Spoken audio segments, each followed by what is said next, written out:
Good morning, good evening, good afternoon to all our esteemed viewers and members of our community. My names are Adeng Malonga Leng. I'm the moderator for today's topic. You're all welcome. Our esteemed panelists, as you can see, two of them are going to catch up with us. And we are going to start with Dora Poniloro and Gladys Lasso. You both are welcome. I'm going to do a brief introduction of these great women we have today with us. I'm going to start with Dora Pony.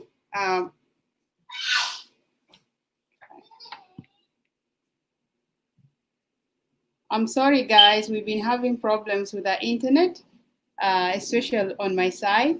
But we want our viewers to know that today we are going to be streaming live, not only on Facebook, but on YouTube. And we are the first group to do it today. So it's a privilege for all of us.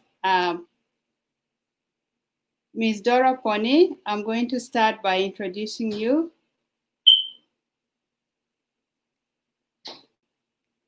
And here she goes, her bibliography. Dora holds bachelor's in molecular biology, University of Bergen, that is in Norway. She's a social worker and has master's in child welfare.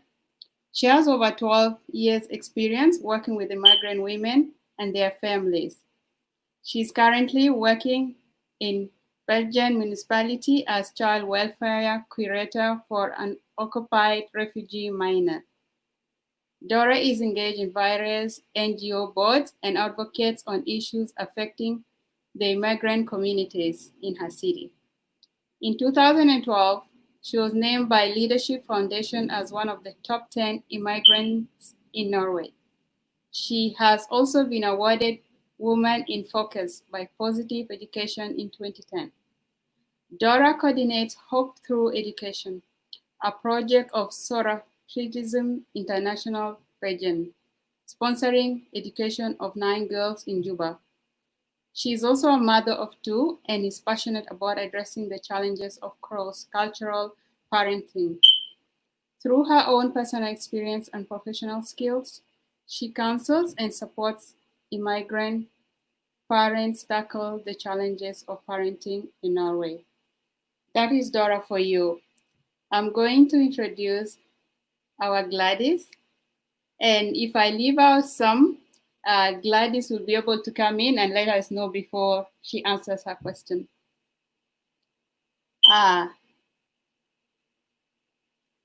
Miss Gladys.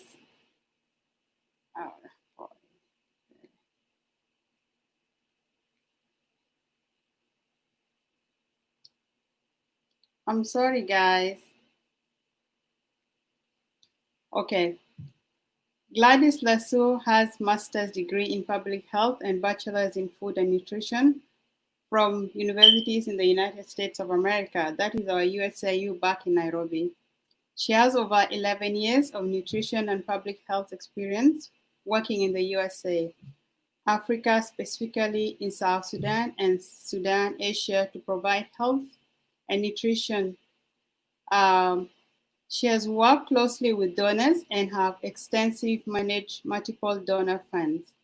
She currently works with UNICEF in Bangladesh, supporting the Rohingya refugees in nutrition program with focus in maternal, infant, and young child nutrition.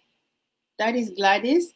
I am going to be introducing our 2 panels who are going to catch up with us as we go through the process. So what I'm going to do right now, we are going to go straight into asking the questions. And I'm going to start with Dora Pony.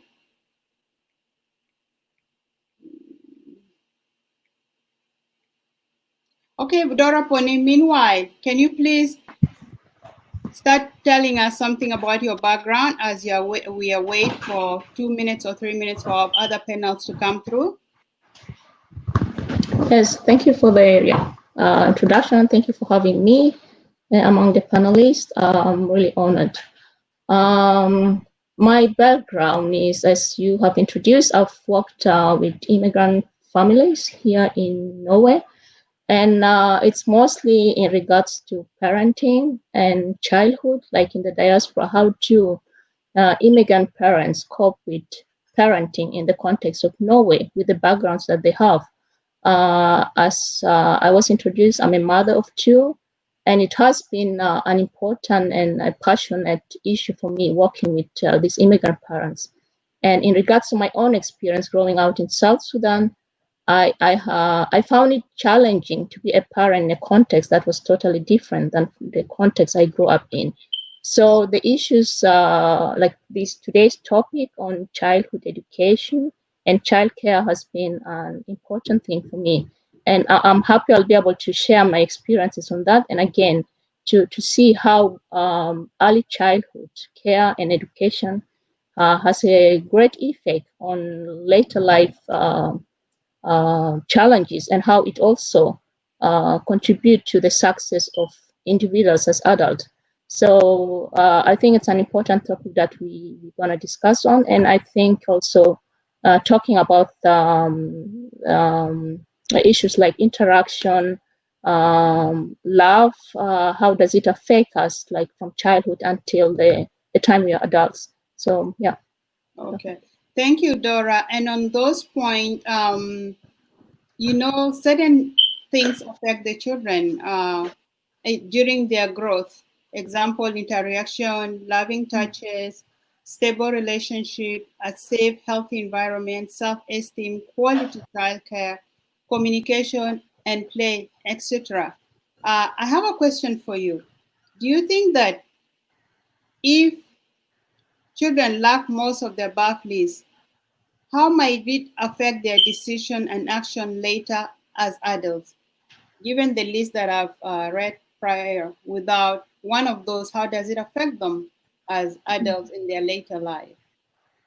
Yeah, I would start with love first. You know, love is the first thing we learn from infant. Actually, from when we were in our mother's womb, we already experienced that love either by the way our parents carry themselves, and again when we are born. You know, the first connection that a child has with the mother. That's how you already from that early age. That's where we kind of show our love to our children and children showing love is the way we show love to our parents to our children differ from where we grow up and the context we live in.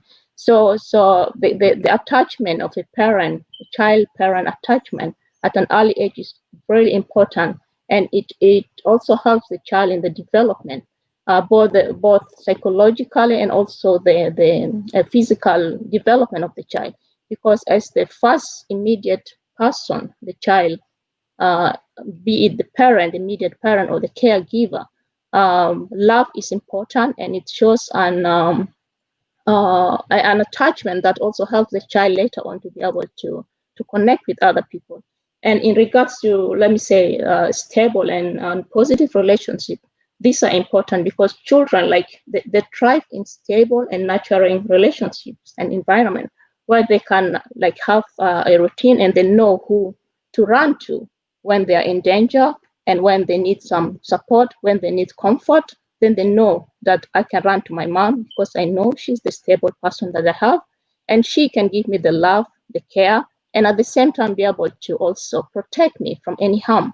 So these early interactions are very important, be it in a mother-child relationship or the immediate caregiver. It could be a grandmother, it could be an aunt, but these interactions are so much important because as the child grows up, it also helps the child to interact with the other people, the friends in the neighborhood, the other pupils in the class, and also the teacher.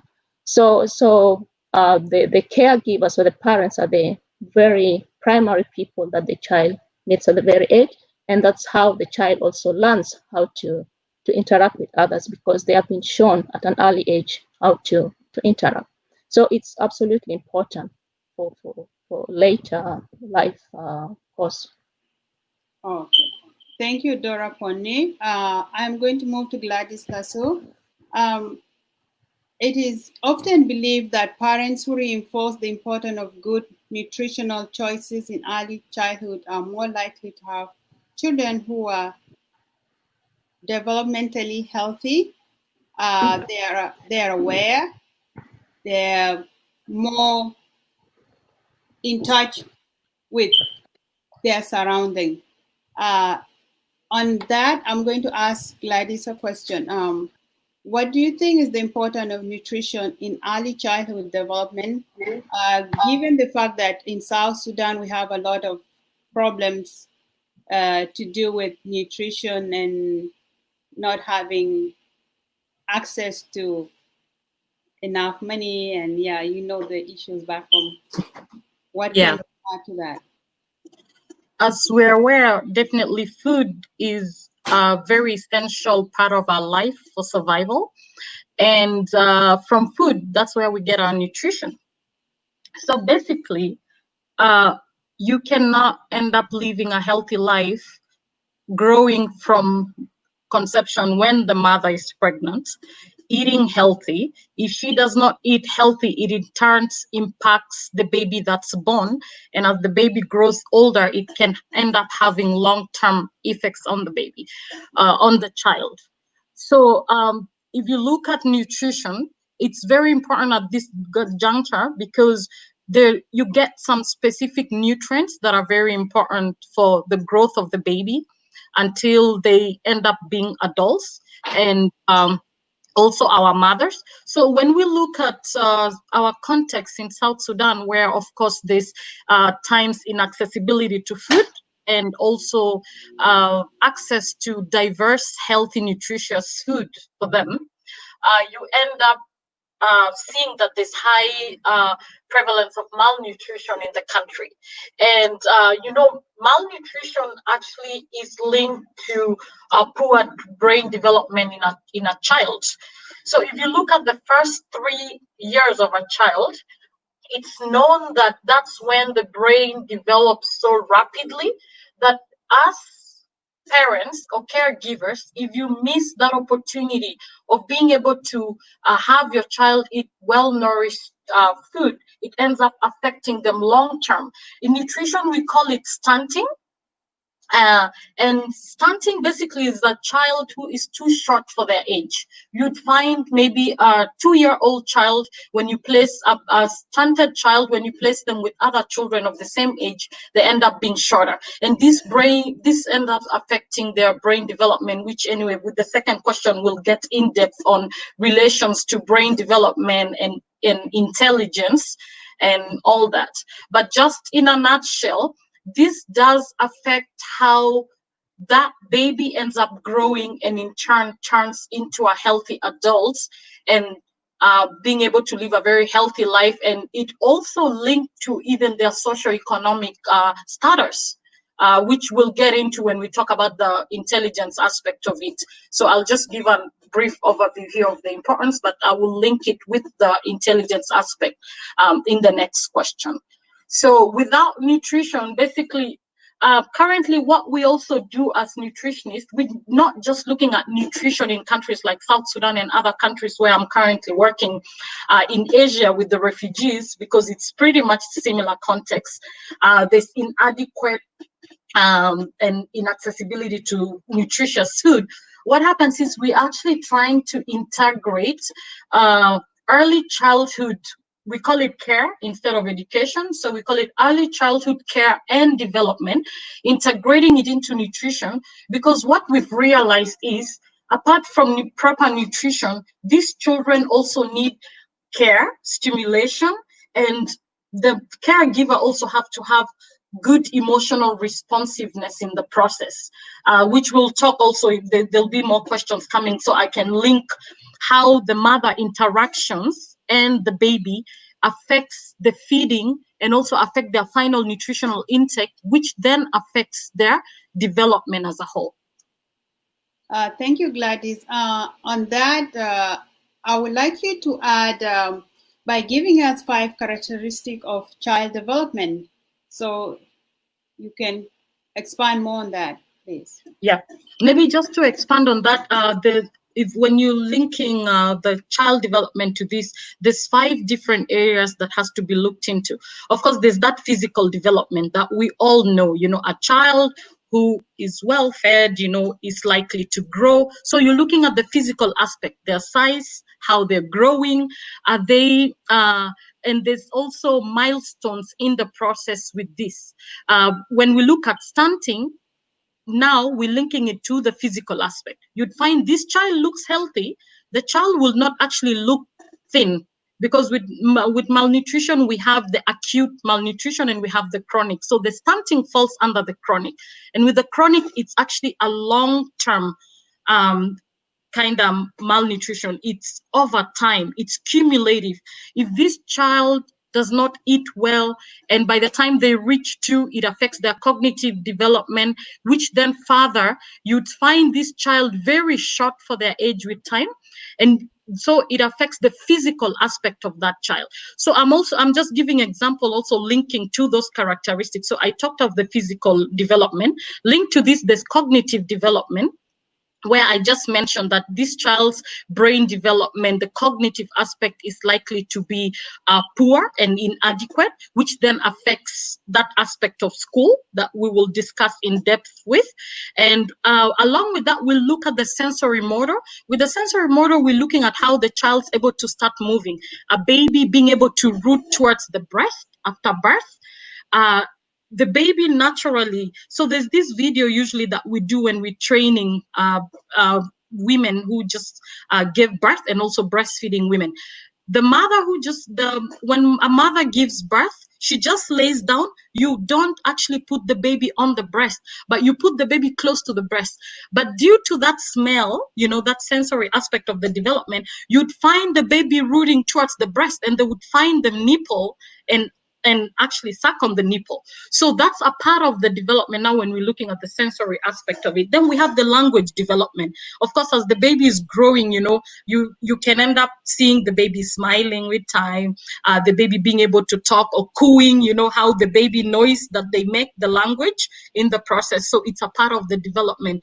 And you would see that as they're growing older, they're able to speak, they're able to ask for food. At the beginning, probably what would happen is you'd see hunger cues with the baby, whereby the baby would probably nibble on their lips or suck on their hands, trying to show the mom, I'm hungry, I need food. By the time they're crying, the baby is just too hungry, and that's actually a last resort of hunger. So that's linked into the language aspect, whereby the baby is not able to speak, but if you look at it, there are little signs that they're able to give. And then we look at the social, emotional aspect of it. Baby being able to interact and bond with the mother. We have what we call skin to skin. After birth, start putting your baby close.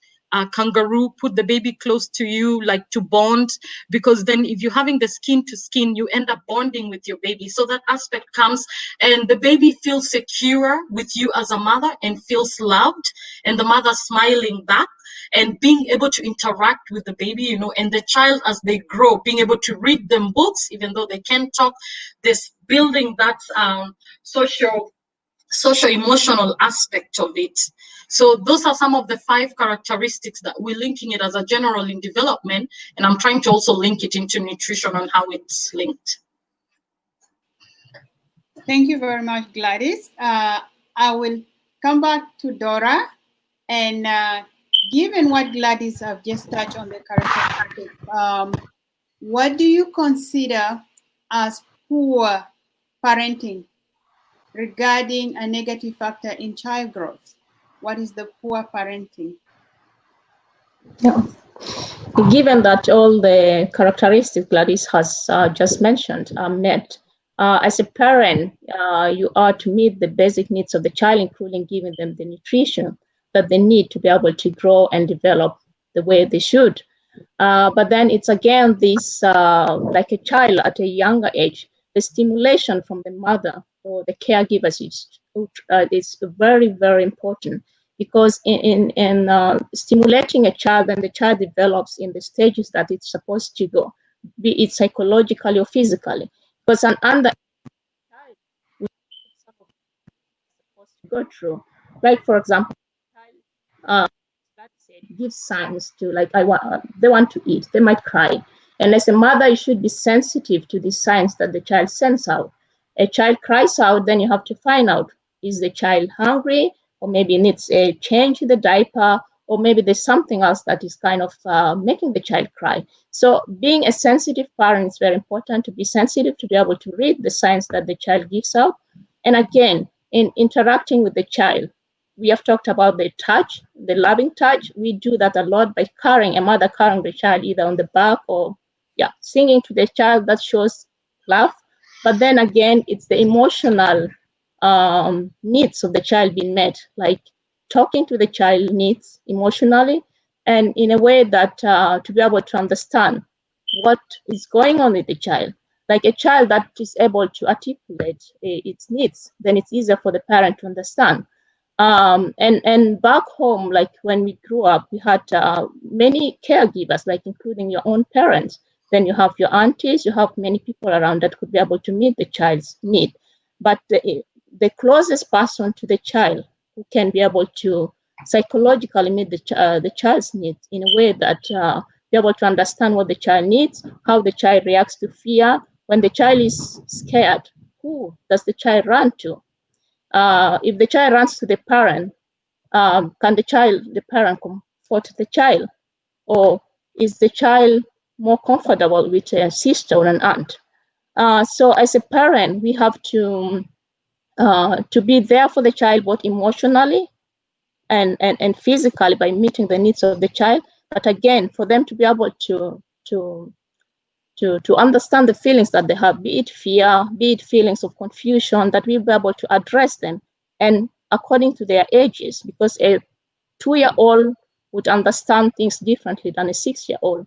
So as a caregiver, a parent will have to speak will have to speak in the language that they understand. And that's why it's both the parents at home, the caregivers, and the teachers at school have that important role. But then, of course, the parents are the main important people. And poor parenting, again, the question is, what context are we judging the parenting in? Like good parenting in South Sudan would be something different than good parenting in Norway, where I grew up. And like being a parent here, I had to choose what was good parenting back home, the way I was raised up, and take some of the good values that I grew up with and bring them forth to my child. So it's like, okay, what is good parenting? It's depending on where you raise up your children or where the children are, but there are some basic things that have to be in place for wherever you are, that the child needs and has to be met, both psychologically and physically. So yes, poor parenting affects children, of course, in regards to when their needs are not being met, the need for safety, the need for love, the need for positive interaction, and also boundaries, because as a parent, we are to set boundaries for children. And again, people set boundaries in different ways. When I grew up, physical discipline was one of the ways that I was, in a way, thought I knew what to do and not to do. And if I didn't do what I was supposed to do, I was beaten. But in another context, like in the context of Norway, physical punishment is not the thing. So I had to find an alternative. And setting boundaries also is a very important thing in parenting, because children without boundaries would end up in problems at school or as adults as well. So we have to have the balance, because it's not an easy thing, but I think being reflective as a parent is like reflecting on why you do what you do and how we talk to our children. It kind of helps us also to raise up children that will be responsible adults later. So yes, parenting is very important, and poor parenting can also affect. But then the question is, who defines what poor parenting is? So yeah, thank you. Thank you, Dora. I appreciate you mentioning that different parenting in different environment. That's very important for South Sudanese women raising their children in the West and those that are raising their children back home. It's quite different. But you're right. We have general agreed norms that we are supposed to follow, principles set by things like the organization like the World Health or UNICEF. So thank you very much for bringing that on the light. We have with us our very own Miss Sarah Chan. I'm going to do it just a 1 minute introduction. Sarah is a former professional basketball player, a philanthropist, women rights activist, and the first manager of African scouting for the Toronto Raptors, the current NBA champions. Sarah, we are very happy to have you with us. And yes, without wasting more time, we are going to dive right into the question. You are aware of our topic. My first question to you is, Ms. Chan, why sports considered as an important element in the early childhood development? I mean, first of all, sorry guys for coming here late, but thank you for your patience. Sports is very vital in a child's, development. There's the fun aspect to it and also the health benefits that come with that. But while you stay active, or if a child is staying active from an early age, they go to curb a lot of diseases later on in life, like heart attacks, some stroke issues, and so forth. It also goes to help in the character building of the child. The kid learns in interpersonal skills. The kids learn how to manage relationships between the coach and the child, between the child and other children. They learn how to work as a team. They work hard. So it goes to teach the kids so much. And it also helps to take away stress. It really relieves stress.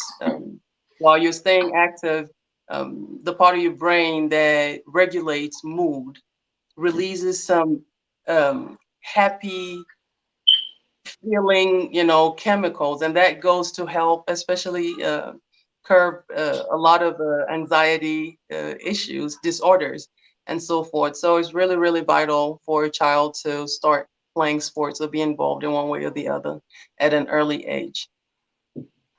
Okay, thank you. I am going to go right into the second question as I give our other panelists time to catch up on our other questions that are going to follow. What are the social economics and the health benefit of sports?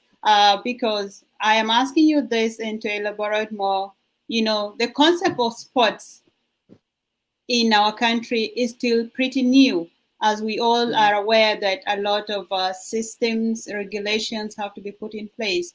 So it is of interest that we get to understand the basics regarding the sports in the context of South Sudan. I mean, one, just socially, sports goes to give kids a platform. By creating the programs, the youth are coming together and it's curbing a lot of mischief. Kids from vulnerable homes or from just vulnerable areas like the slum areas, for instance, this helps them to stay away from crimes. It goes to curb a lot of, just health-wise, like I said, with the heart issues and stroke and etc. So just staying active and enjoying a game can also, or knowing that it can benefit your country in one way or the other, which is one thing that we have a lot of struggle with in Africa. People don't, or I'm sorry to say this, but a lot of governments have not come to understand that investing in sports can really contribute to our economies. For instance, in America, it is a 14.5 billion annual contribution to the economy. In the UK, it's about 20 billion yearly. So if we do invest in that, we're creating jobs, and it's so many jobs that we're creating, from arena management to courtside coaching, on on the court, or even just backstage with the coaches, and also just having different scouting, like what I'm doing. It just creates so many jobs, and it's so beneficial. Oh, thank you on that, Sarah. I just want you to throw in, can you shed some light on how far South Sudan, through sports, especially in regards to the young children, is doing? Can you shed some light? Yeah, well, I'll speak from when I felt there was a lot of light and a lot of hope for our nation. And let me speak for basketball, because I have not been too involved with the other sports within our country. But one thing that I know is more and more, and especially right now with a new federation coming into the basketball scene, we have Lolding, that is a former NBA player. We have Marier, who's played, and he's the Secretary General, who's played in the States, and he's played at a very competitive level, that have such vast knowledge and are pouring back into what our federation and what we've all been dreaming about. We still don't have a women's league for basketball, unfortunately, but this still works in place. These guys have just come in. It's been a couple of months now, but they've done a lot of great stuff by South Sudan was represented in Kenya in January of this year, and we did so great. We were in the finals with the Kenyans, and we lost by just this tad bit. So they have different structures and different plans through camps. The Giants of Africa went to South Sudan towards the end of last year, and it targets the youth. So having all these organizations coming from outside and having structure in place through the people that are in leadership positions to align everything for the youth to keep moving forth, and just to invest in them in that kind of way, I think for me is one of the most exciting and inspirational things to see. So it's a whole lot that's not been done yet, but it's a whole lot more that's also been done, and it will take a bit of time before everything just fluidly starts to work out. But it'll be a whole lot of kids coming out of South Sudan that will be participating at very high and elite levels. Thank you, Sarah, on that. I'm going to come back to Gladys. Gladys, you had what Sarah is saying in regards to how far and how South Sudan is moving in the right direction of sports, which is in the right direction, I can say. Gladys, I want you to come in, and where do you think the sports, good nutrition, good health, good development interrelates? Okay, so linking sports to nutrition, with sports, you do need that energy to be able to do the sports, to be able to play that game, to be able to run in that basketball court. So you will need to balance your food. And of course, I know in the Western world, as I think I mentioned last time, people throw away this carb thing. But in sports, you would actually need the carbohydrates, because it's that energy giving food that you need. That look into whole grains, you instead of the refined processed food, linking it to sports, they can find whole wheat bread or whole wheat cereals that are more beneficial because they're not refined compared to the other white rice that is processed. They can look into more brown rice aspect of it. When I'm raising this, I'm looking into the developed world, because I also work there. So giving an experience from looking at US when I was working there actually as a nutritionist, and being able to advise parents on how to feed their children, looking at the healthy options of the carbohydrates, avoid the refined foods, eat more of the whole grains. Along with it, as you know, nutrition and sports both are good. It boosts your immune system. So it comes hand in hand. As you are working hard, running up and about, doing the sports, you do need your fruits and vegetables, which are very vital as well as for your protective food, which helps with your immunity aspect of it. And of course, we should never forget our meats. As you're playing sports, you need a lot of energy. You need iron. You need that oxygen, iron, and the oxygen with the running that you would need to be able to give you that energy to transport oxygen, the iron to be transported in your system. So this really needs more of a holistic nutritional diet, as much as people at times would like to put out other aspect of nutrition. What we always advise is eat the junk food in moderation. As much as you don't want to eat that cake. I'm a nutritionist, but unfortunately, I don't always practice what I preach because I have a sweet tooth, unfortunately. So I basically hustle. I work hard to try and avoid eating those foods. But then if you're able to eat the healthy options and in between balance it out in moderation, then you can be able to achieve what you'd like to achieve.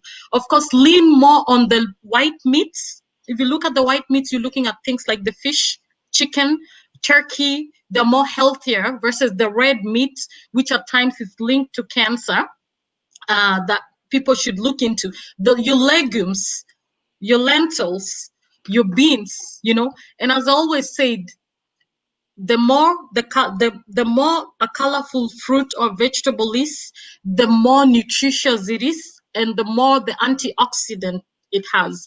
So it would be good linking it to Sarah Chan and her team. Probably she's also aware of some of this nutritional aspect already, but for the audience sake, probably the things that they're learning from it. So it's good to balance it out. As I always say, eat the junk food in moderation. The McDonald's once in a while. The ice cream, don't also throw it away, because if you really look at it, ice cream is actually dairy. You need that milk product. I know many people would be like, oh, that's junk food. Sorry. As a nutritionist, I told you I don't always practice what I preach, but it's also good to balance it out in the process. So ensure that you're eating your all, if you look at your food, there's that whole aspect of the vegetable, the fruits, you eat your whole wheat kind of aspect of the cereal aspect, and then don't forget to hydrate. An important part with sports. Water comes first. The fresh juices comes next, but then of course keep away from your sodas as much as possible. It's a struggle for all of us. As I said, I also don't always practice what I preach. I think a year and a half, almost 2 years, I gave up soda and I've replaced it with fresh fruit juices. You can do smoothie. It's really doable. And you can even talk to your sports people. What I ended up doing is buy a water bottle. Usually they recommend, of course, 8 cups of water in a day. And it can be very hard if you have to be looking at the water that, oh my God, will I finish this? But then if you put yourself in a way that you always carrying a water bottle with you and keep refilling it. I also, just giving my own experience, I first struggled with the 8 cups of water in a day. But as I kept refilling my water, I found that I even drink more than that. So like in my office here, people always tell me, you drink too much water. So I tell them, oh, this has come a long way. I used to tell my beneficiaries while working in the US to drink water, but I realized I wasn't actually making the 8 cups. So I started doing it so I can give an example and also motivate them. Hydration, I know in the US, we look at other aspect. I see people are getting protein powders and whatnot. I would really recommend they eat the natural organic products versus the powders, which are healthier for them. So just in a nutshell, I think that's it.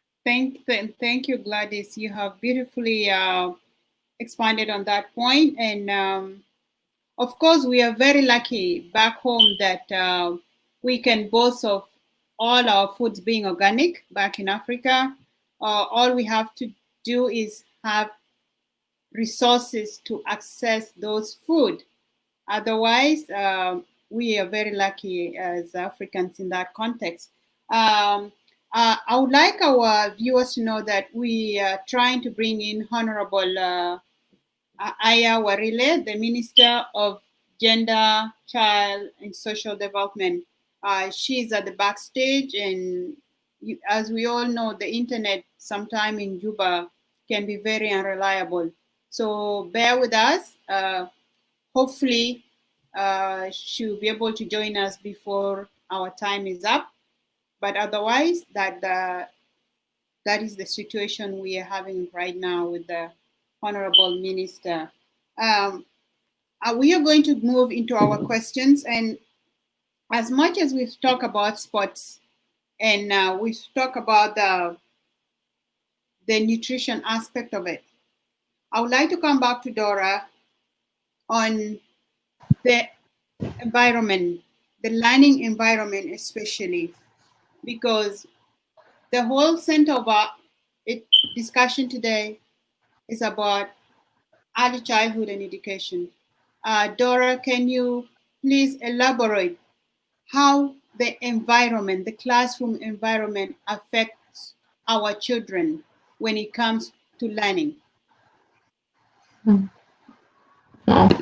Thank you. I'll start. I think it has to start from the environment at home, because we always carry what we have at home to where we are, like at school. So a conducive environment for a child's both health and physical development is an environment where the child can thrive, an environment where a child can feel loved, an environment where a child doesn't experience abuse, for example. And an environment where the child is safe, in the sense that the people around the child keeps the child's security, you know. But in the context, of course, of South Sudan, where we have been having instabilities and not every child feels secure at home, so it's important that the school can be that safe space also for the child. If the child is not having it well at home, then it's very important that the child could have a better space at school for the child to be able to learn. So this class environment, of course, it's very important. I remember growing up in going to St. Joseph Primary School. A classroom will be so filled up. It's like maybe about 100 pupils in the class, and only one teacher. So you can imagine the chaos. Those who are seated at the back, I'm not sure if the teachers looks at them or hears them, but that was the situation, and we learned something from there. But then a class environment or a school environment should be an environment where the child can learn, where the child can grow in the development, its development, in the stages that it has to go through, and an environment where also the child feels secure. And the teacher has a very important role in introducing the child to learning in an adequate way, because children learn in different, according to the stages of their development. But then again, in a context of South Sudan, where things are tough, you know, situations are tough, and the schools don't have the resources to be able to meet the children's needs. So it can be a challenge. But of course, learning has to do with also the environment where the child lives in. When the environment is secure for the child, then the learning will also take place accordingly. And things that also, in a way, hinder or maybe is a barrier to children's development, be it mental development or even learning. It's like abuse, be it at home or even at school, where children are being beaten because either they don't learn too fast or they have done something. So physical punishment, it's also a problem, because I remember you'd be so scared of a teacher that you are concentrating on not making something wrong because you don't want to be beaten, and that also takes the concentration from learning. So there's a lot to be done in regards to also the teacher-pupil relationship. Of course, things might have changed, and there are good schools that are good with that. But then again, child or pupil relationship is very important. And again, also that the child is not being bullied. Because if you are also afraid of being bullied by the others in the class, then you don't concentrate on learning. Your focus will be on not being bullied. So there are a lot of things that would make a learning environment conducive and make it even difficult for a child. And back home also, a child that will be able to have a safe space to study, to read. And that again is difficult in our context. But then I would say, like, in the Western world, let's say in the example of Norway, where also the child, the home school collaboration is very important, because it's like parent has to be very much involved in the child's education by having contact with the school, knowing what the school expects of you as a parent, and what you as a parent should do to help the child learn. And that connection is really so important here. And that also becomes a challenge when you grow up in a context like, for example, the context where I grew up in, and then becoming a parent in another context where the expectation of being a parent is totally different from where you came from. And how do we adjust to that? And it's been really a challenge for many immigrants in the context of different Western worlds, where parents expect there's some expectations that they find it difficult to live up to.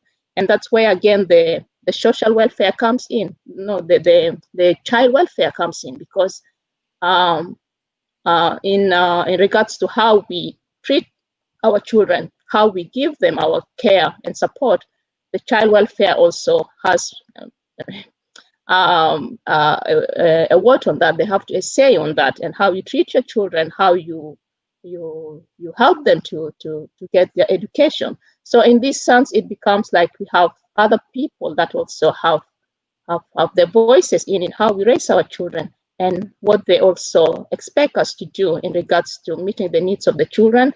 And if the children are not developing the way they develop, so it has to be seen on, like, how is the child doing at home? What is the situation at home? What is the condition at home that affects the child's learning? So it's looking at the Brenner's ecological theory, where there are different factors that affect the child's development. So we have to look at the whole picture. Yeah. Thank you, Dora. You have put it clearly how the child environment affects the child learning process in the school. However, can you, for a minute, just say something about the domestic violence? How does it affect this particular child?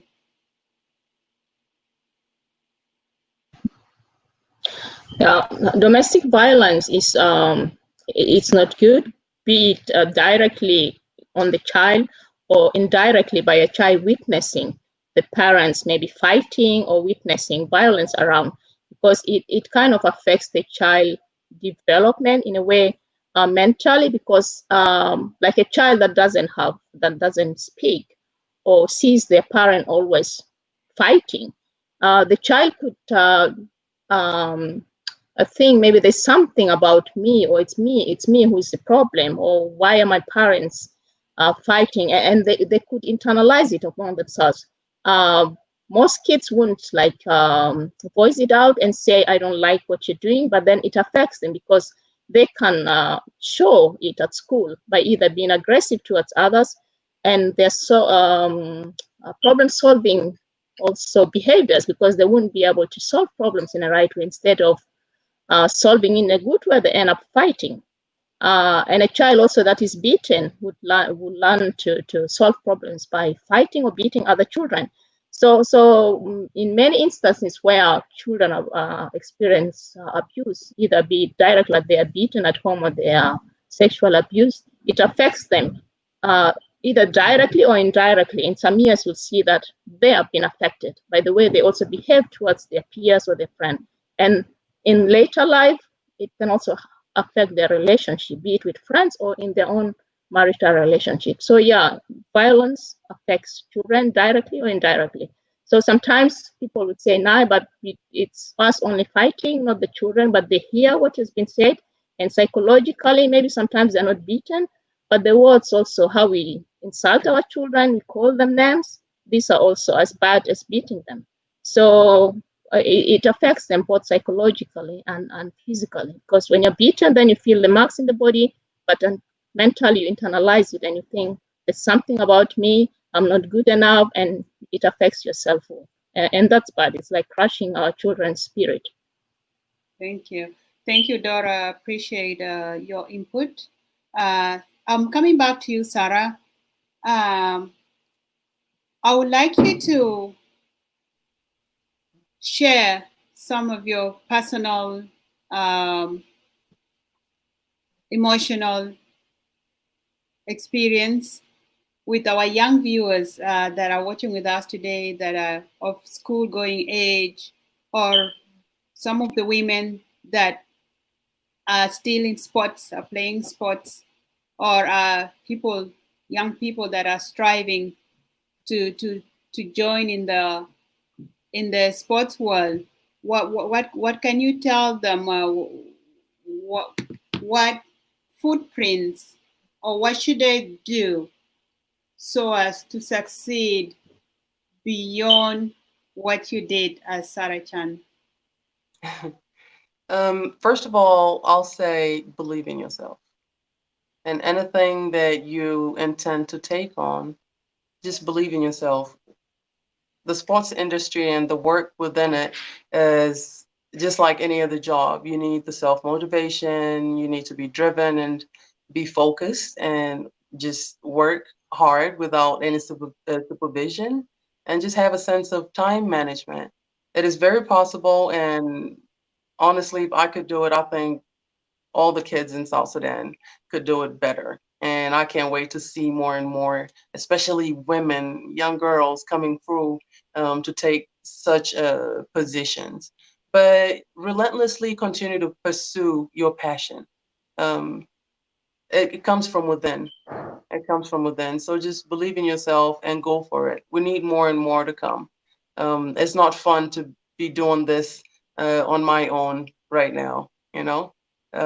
We have a whole lot of potential. We have a lot of gifted women and a lot of gifted youth back at home and in the diaspora. So keep following your heart. Anything is possible. Just believe and continue to focus. Because if you focus in whatever it is, then it does grow. So just with that in mind, and just be confident. And especially this goes out to the young girls. Just be confident. Don't ever view yourself as in any sort of limitation. Take the cap off. Um, Approach anything that it is that you need to do as a human being, not as a girl or a boy, and just go for it because it's very possible.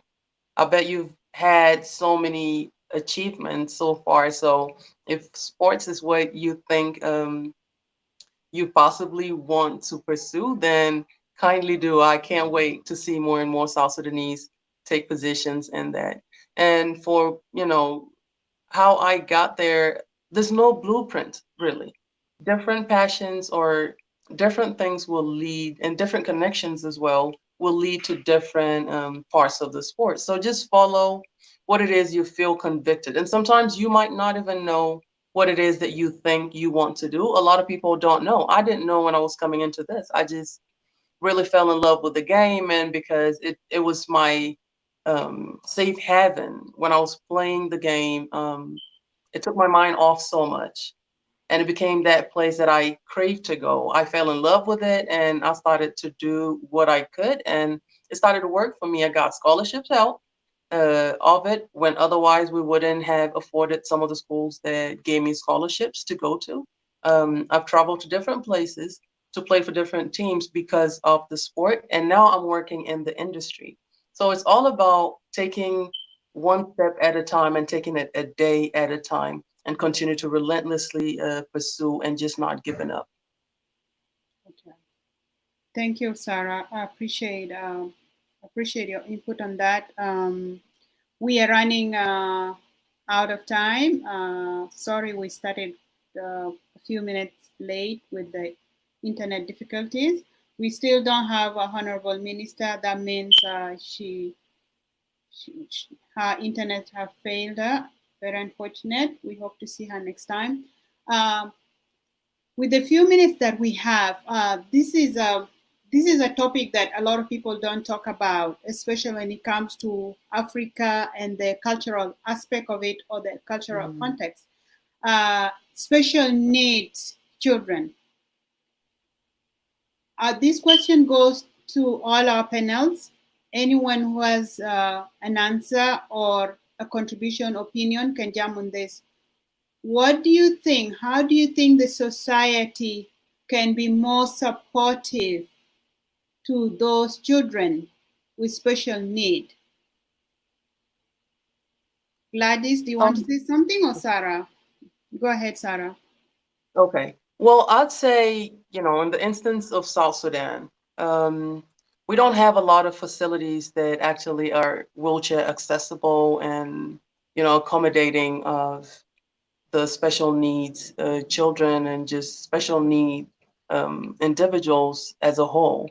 But so it's for us to continue to, advocate for their rights to be met. It's for us to continue to create safe environments for them to be able to just come and participate and, benefit fully from sports and, just being around other people as well. It really does go to help us as people. It builds confidence and so forth.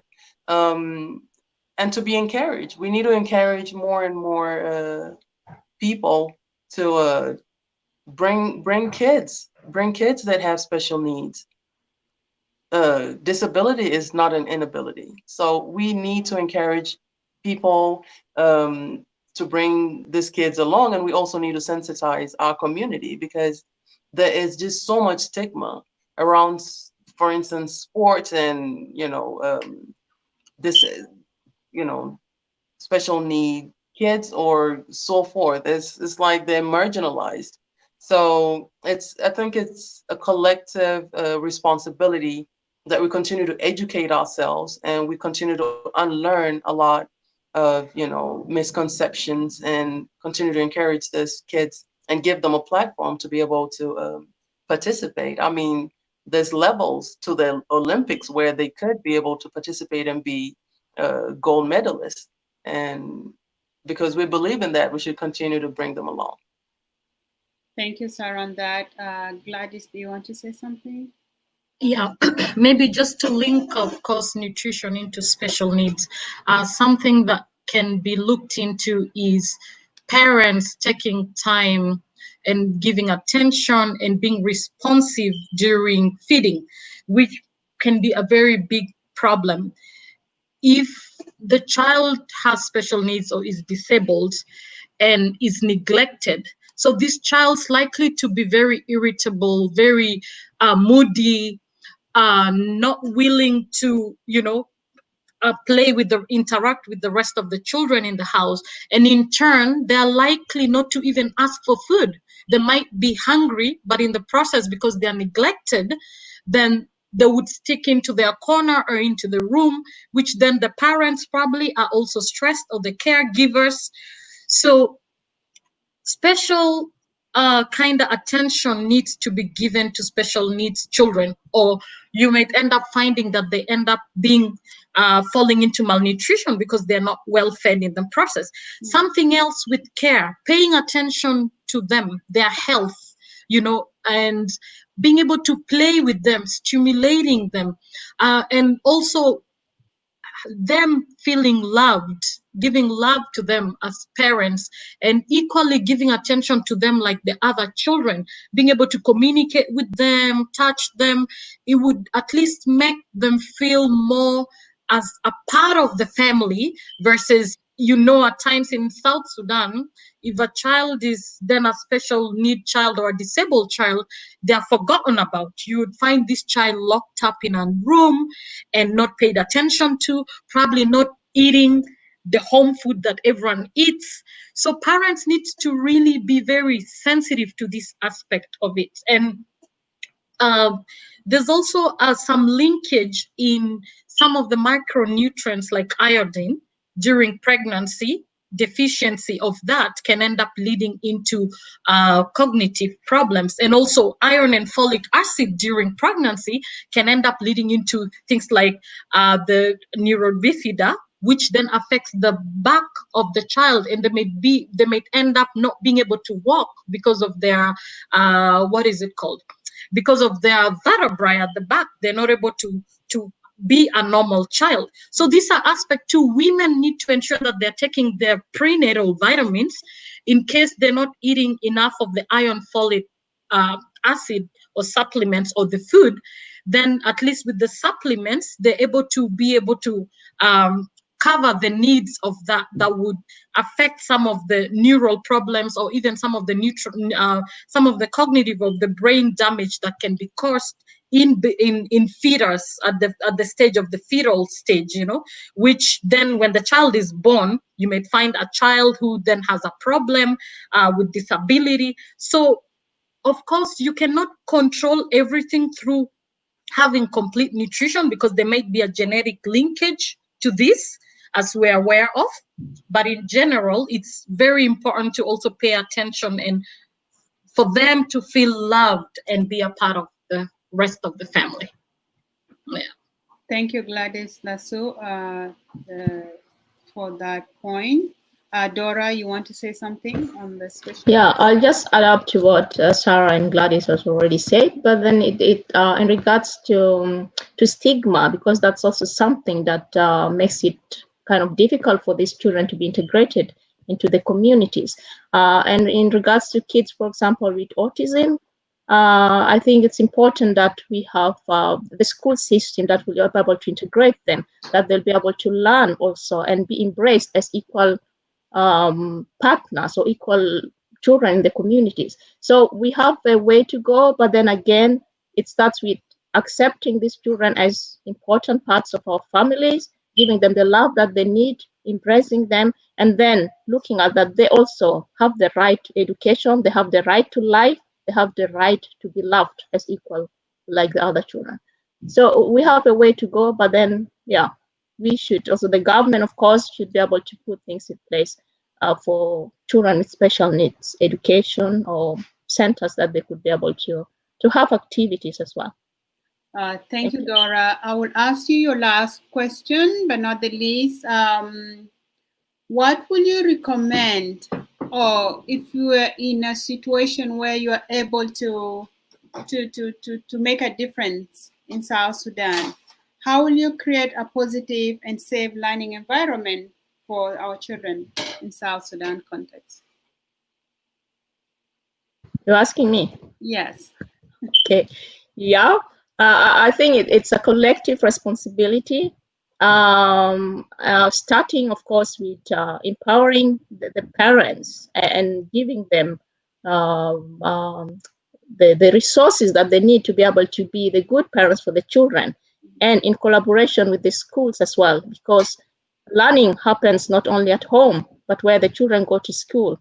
That's where also the school should be a conducive environment. So when I send my child to school, I know the child is going to learn, and this teacher will be able to have contact with me as well. Of course, in the context of South Sudan, it could be complicated, but it's very important that that learning is not only at home, but also at school, and that the children live in safety.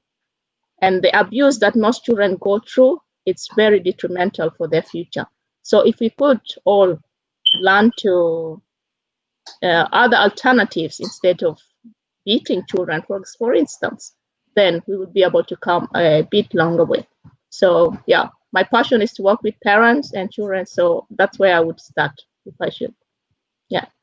Thank you, Dora. I'll come to you, Gladys. Can you give your final thoughts on nutrition? What are some of the basic recommendations you can give to our mothers, those taking care of their children back home, especially in our rural areas and cities of South Sudan? I think generally with nutrition, of course, it's good for them to ensure that they're eating diverse, nutritious food. But along with it, as you see in South Sudan, with the continuous war and the challenges, women are more likely to be stressed. And if a woman is stressed, then they're more likely not to pay as much attention to this child and neglect the child. So then if the child is neglected, you find this child is irritable, which then makes it very difficult for this child to want to eat and be a part of the family. So it's very important for women, as much as looking at also postpartum depression, which is very common all over the world, not just looking at South Sudan, but even the developed world, being able to pay attention to breastfeed that baby after birth, which is very important for the first 6 months. We do take it for granted, but then, as you know, breastfed babies are more likely to be less sick and more likely to get infections compared to babies who are not breastfed and formula fed. And also, of course, breastfeeding helps. Something that during our cancer discussion that I thought it would have been very interesting part to come out is that with breastfeeding your child, a woman reduces her risk of both breast cancer and ovarian cancer, which then is very good for a woman. And for the women who are very obsessed about losing weight, now probably we're looking at both the Western world and South Sudan as well, but people are overweight and obese. Breastfeeding also does help you actually lose your weight and keep intact. So then I remember when I used to work in the US, something that was very exciting to the women about breastfeeding, because when I used to talk to them about, please do breastfeed your child for the first 6 months, I would have women telling me, no, my breast is not for my baby, but it's for the father. So it becomes such a challenge as a nutritionist for you to actually try and really convince them. But once you tell them that, by the way, when you breastfeed, it helps contract your uterus, and it helps you lose weight, they actually sit back on their chair. You'd remember they would be arguing with you at that point when you're talking about breastfeeding, but then when you link it to the weight loss, they get really excited about it. So it's something that doesn't come out much, but it's a very important aspect of some of the importance of breastfeeding. And of course, now after 6 months, introducing the nutritious aspect of the food. But this also comes with the emotional aspect of the mother and the family. As I always say, nutrition is not just a standalone component. We do need to link it to other things. The educational level of the mother would also help have more of a healthier baby and healthier family. You educate a woman, and that means you're educating a whole village and the whole family. So it's very important for our women to be able to join forces and work together and care for their family. Thank you, Gladys. And on that note, let me come finally to Sarah. Sarah, what are some of the basic recommendations you will give in regards to sports you'll give our caregivers, our parents, in regard to our young ones? Well, I'll say that sports and education will take your children far and will go to curb a lot of societal issues that we're having in South Sudan. To me, those two are the weapon of the future. So please get your kids involved from an early age. Get them involved in sports and get you as a parent, get involved in the kids' education. I remember when I was much younger and I would come home with assignment, and if, let's say, I got something wrong or I got something right, my parents would point out.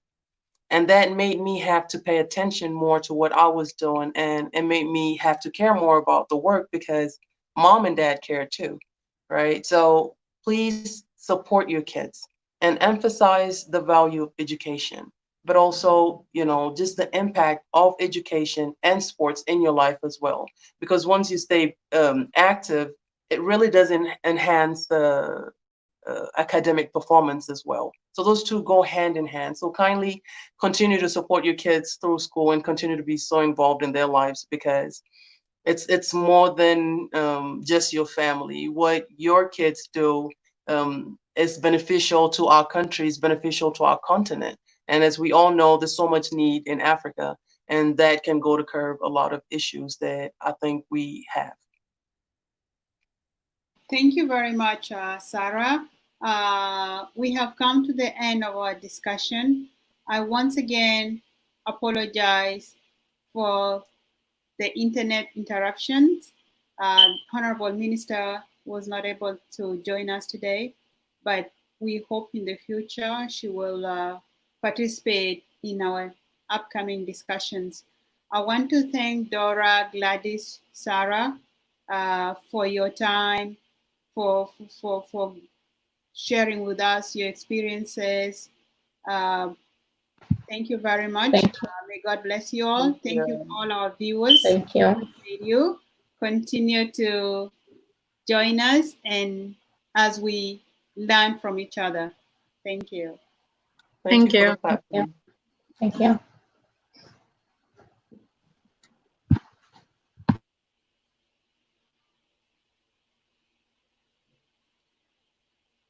We can leave the show.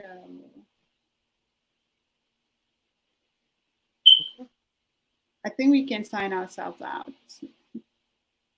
Okay.